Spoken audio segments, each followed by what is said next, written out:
नमस्कार दोस्तों, हाजिर हूं एक बार फिर आपके सामने।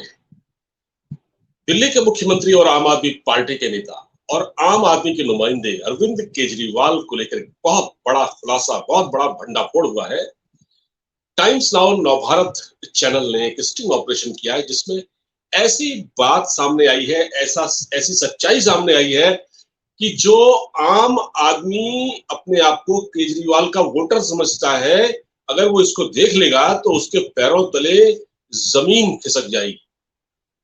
बात दरअसल ये है कि खुद को आम आदमी पार्टी का, आम आदमी का नुमाइंदा बताने वाला अरविंद केजरीवाल जो दिल्ली के मुख्यमंत्री हैं, वो 45 करोड़ के, मतलब उनके बंगले में रहते हैं। मतलब एक तरह से 45 करोड़ उनके घर में, घर के रेनोवेशन में खर्च हुए।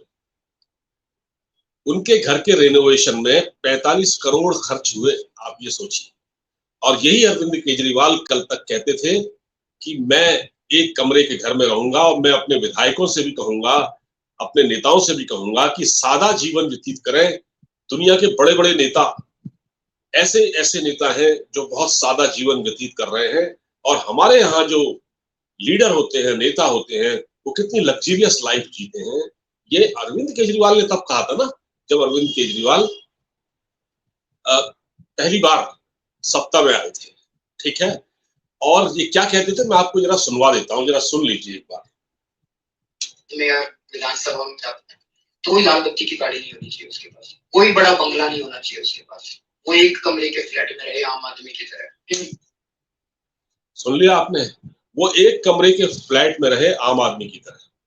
कोई लाल बत्ती नहीं होनी चाहिए। पहले ये नीली रंग की वैगन आर में चलते थे, अब ये बड़ी गाड़ी में चलते हैं। इनके पीछे सिक्योरिटी का बहुत बड़ा अमला होता है।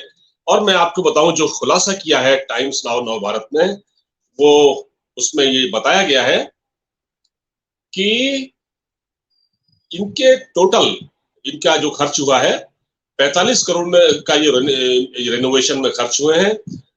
और इसमें 8 लाख के पर्दे हैं, और उन पर्दों का रिमोट से दरवाजा खुलता है। ठीक है, रिमोट से वो पर्दे खुलते हैं, माफ कीजिए, रिमोट से वो पर्दे खुलते हैं। 3 करोड़ का मार्बल लगा हुआ है उसमें, और वो मार्बल जो है वो वियतनाम से मंगवाया गया। आप सोचिए, इनके जो घर में सोफे हैं वो 90 लाख के सोफे हैं। दिल्ली का मुख्यमंत्री जो खुद को आम आदमी पार्टी का नेता कहता है, वो 90 लाख के सोफे में बैठता है। दीवारों की कारीगरी में 5 करोड़ खर्च हुए हैं। 8 पर्दे हैं टोटल, 45,58,58 उनकी कीमत है। तो जो आम आदमी पार्टी के जो लोग हैं, या वो वोटर, दिल्ली की जनता, जिन्होंने आम आदमी पार्टी को वोट दिया, जिन्होंने अरविंद केजरीवाल के झांसे में आकर उनको वोट दिया, आज वो भी सोच रहे होंगे कि अगर हम आम आदमी हैं, तो आम आदमी, हमारे घर का पर्दा भी तो ऐसा होना चाहिए जो कम से कम 8 नहीं तो कम से कम 1 लाख 2 लाख का तो हो। चलिए, वो तो मुख्यमंत्री है, मान लेते हैं कि चलिए ये अरविंद केजरीवाल दिल्ली के मुख्यमंत्री हैं, तो ठीक है, एक मुख्यमंत्री को सुविधाएं तो चाहिए, अपना ऑफिस भी चाहिए, उससे लोग मिलने के लिए भी आते हैं, उसे बहुत सारे कामकाज निपटाने होते हैं। हालांकि अरविंद केजरीवाल के पास तो कोई विभाग है ही नहीं, तो कामकाज क्या निपटाना, वो तो सिर्फ फीता काटते हैं या शिलान्यास करते हैं, या वो प्रेस कॉन्फ्रेंस करते हैं। अब तो प्रेस कॉन्फ्रेंस भी नहीं करते, बल्कि अब तो वो एक ऑडियो वीडियो जारी कर देते हैं, उससे अपनी बात उनकी हो जाती है। तो साहब, सवाल ये है कि जब ये 2013 में मुख्यमंत्री बने, तो उस समय इन्होंने, ये एक आम आदमी पार्टी के नेता थे, लोग सवाल यही उठा रहे हैं। देखिए, आम आदमी पार्टी के बहुत सारे नेता हैं, वो आज ये सोच रहे हैं। प्रशांत भूषण ने भी यही सवाल उठाया है। और इसके अलावा जो आम आदमी पार्टी में रह चुके हैं, एक पत्रकार है आशुतोष, जो पहले पत्रकार थे, बाद में वो आम आदमी पार्टी में शामिल हुए, बाद में उनको भी केजरीवाल ने अपनी पार्टी से रुखसत कर दिया। वो भी ये कह रहे हैं, भाई मुझे ये दिक्कत नहीं है कि वो कितने लाख के या कितने करोड़ के घर में रह रहे हैं, उन्होंने कितना खर्च किया। सवाल ये है कि आप तो आम आदमी पार्टी के लीडर थे ना, आपने तो जो बातें कही थी उसूल के तौर पर कि हम तो ऐसा हमारा जीवन रहेगा, हम लोग ऐसा करेंगे, हम लोग सादे घर में रहेंगे, हम लोगों को कुछ नहीं चाहिए। और ये पहले दिन जब शपथ लेने गए थे, तो ये और मनीष सिसोदिया, ये मेट्रो में बैठ के गए थे। और उस समय इन्होंने सारा जो दिखावा, पाखंड सब कुछ किया। और आज देखिए मुख्यमंत्री जो, अच्छा दूसरी बात यह है कि जब उनसे पूछा गया, आज हुआ एक प्रेस कॉन्फ्रेंस की आम आदमी पार्टी के कट्टर ईमानदार नेता संजय सिंह ने, तो उस प्रेस कॉन्फ्रेंस में दलीलें दी गई, उसमें राघव चड्ढा भी थे, बहुत सारे नेता थे। तो उन्होंने, जब उनसे सवाल पूछा गया इस बारे में, तो बोले अडानी ने ऐसा किया, मोदी जी ने ऐसा किया, फलाने ने ऐसा किया, आप उस पर सवाल नहीं पूछते हैं। भाई बात ये नहीं है, आपसे तो सवाल इसलिए पूछा जा रहा है ना, कभी मोदी जी ने ये नहीं कहा अपने आप को मैं बहुत ईमानदार हूं, कभी नहीं कहा नरेंद्र मोदी ने। कोई भी नेता देश का अपने आप को उसने ईमानदारी का सर्टिफिकेट नहीं दिया, या आम आदमी होने का सर्टिफिकेट नहीं दिया। जिस तरह से आप लगातार ढोल पीटते हैं कि मैं तो आम आदमी हूं, आम आदमी हूं, आम आदमी पार्टी के नेता हो, तो आपने तो खुद को आम आदमी पार्टी का नेता घोषित किया, और आप आम आदमी पार्टी आपने बनाई, आपने स्ट्रगल किया उसके लिए, आपने युवाओं को पता नहीं कहां से बुलाया, और वो सड़कों पर नाच रहे थे, ढोल पीट रहे थे, और पता नहीं क्या क्या नारे आपने उनसे लगवाए। बात दरअसल ये है कि किसी नेता ने खुद को ईमानदार नहीं कहा। लेकिन आप तो आज भी ये कहते हैं शराब घोटाले के बाद कि अगर अरविंद केजरीवाल देश का ईमानदार नेता नहीं है तो कोई भी नेता ईमानदार नहीं है। मतलब अगर मैं ईमानदार नहीं हूं तो बाकी कोई नहीं है। तो आप खुद को ईमानदारी का सर्टिफिकेट देते हैं, किसी नेता ने खुद को ईमानदार नहीं कहा, तो सवाल इसलिए आप पर उठ रहा है। नरेंद्र मोदी जी ने कभी अपने आप को ईमानदार नहीं किया कहा, हालांकि वो ऑनेस्ट है। उनका जो पिछला हिस्ट्री जाके देखी जाए तो उनके जो, वो तो क्या, उनके जो भाई भाई हैं, जो भतीजे वगैरह हैं, आज भी कोई ना कोई परचून की दुकान में काम करता है, कोई पेट्रोल पंप में पेट्रोल भरता है, डीजल भरता है। भाई साहब आप तो ईमानदार है, आप तो ईमानदार है, तो पर आपने ये फरेब क्यों किया जनता के साथ? ये जनता के साथ सीधा सीधा फरेब है। अब अरविंद केजरीवाल बुरी तरह फंस गए। देखिए उनके जो पुराने वीडियो, मैंने आपको एक वीडियो सुनवाया, ये वही आदमी है।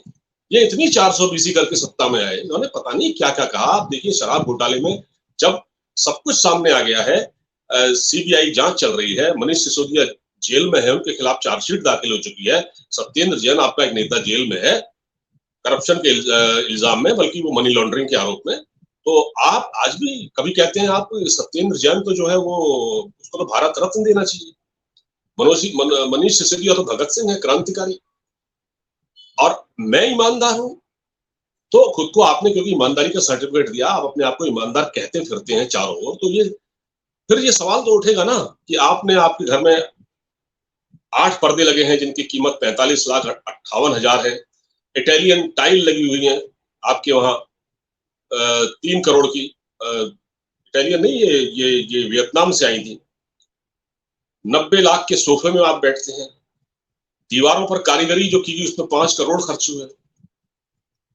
ठीक है, तो भाई सवाल तो आपसे पूछा जाएगा। अब आप कह रहे हैं 80 साल पुराना घर था जिसमें हम रह रहे थे, तो इसको रेनोवेट कराया गया। ठीक है, अगर उसकी दीवार वगैरह कुछ गिरनी थी ऊपर से तो ठीक है, उसको ठीक कराना चाहिए था।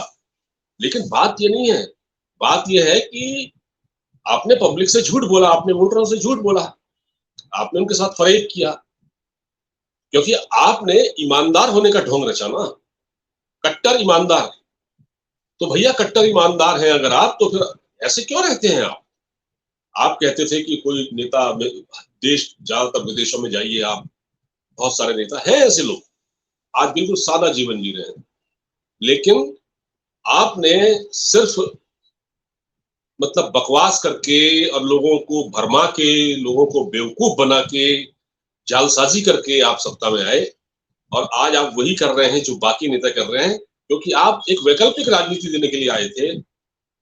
तो आप पर तो सवाल उठते हैं कि आपने पब्लिक के साथ इतना बड़ा छल, इतना बड़ा फरेब क्यों किया। और अब ये सच जब सामने आया है, तब आम आदमी पार्टी के नेता, कभी अंबानी, कभी अडानी, कभी मोदी, पता नहीं क्या क्या कह रहे हैं, लेकिन सच्चाई इससे छुपती नहीं है। क्योंकि ये जितने भी लोग हैं, इन्होंने कभी अपने आप को ऑनेस्ट नहीं कहा। ऑनेस्ट होंगे लेकिन ऑनेस्ट नहीं कहा। लेकिन आपने अपने आप को ऑनेस्ट नहीं बल्कि कट्टर ईमानदार कहा, और आज भी आप कह रहे हैं। और आप इतने मतलब इतनी महंगाई इस युग में कोरोना के उस दौर में जब लोग मर रहे थे, और आप देखिए ये कहते थे कि दिल्ली में जो एमसीडी वाले हैं, एमसीडी के कर्मचारियों को देने के लिए इनके पास पैसे नहीं है। ये लगातार धरना और प्रदर्शन पता नहीं क्या-क्या करते थे। हमारे पास पैसे नहीं है, केंद्र सरकार सहयोग नहीं कर रही है, लेफ्टिनेंट गवर्नर हमारी फाइल रोक रहा है।